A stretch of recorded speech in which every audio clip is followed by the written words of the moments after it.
вечер, уважаеми зрители, аз съм Вежди Рашидов, а вие сте с Новинарник. Ако се чудите защо титулярният водещ не е на работа, вижте. Уважаеми зрители, простете, но тази нощ бях обладан от зъл дух. Казвам се Спарух, но никнеймът ми във Фейсбук е зъл дух. Благодаря много. Сега, нека се разберем още в началото. Не е вярно, че не съм давал хонорари на хористи. Вижте доказателството. Happy birthday, dear Vejdi. Happy birthday to you.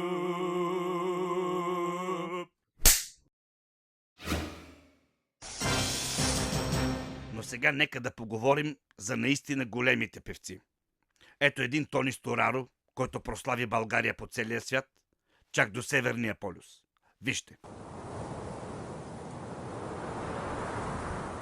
Рибарио, пусни ме, ще ти изпълня едно желание.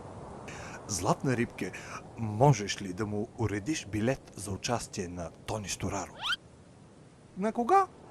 Какъв е той? Не го знам.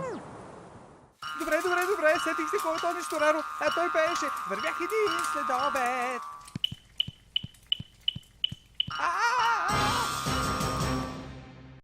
Мерси Боко.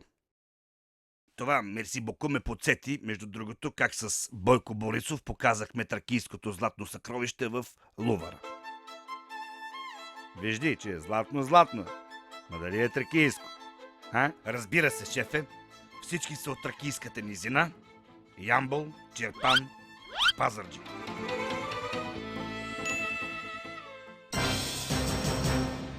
Явно ще трябва сам да си запаля пурата. Това беше всичко от нас. Довиждане. Да, добре, сетих се кой е Тони Стораро, а той пееше това. I want to break free. Бог ли ме наказа, или дявола проклеме, този крест до гроб да нося.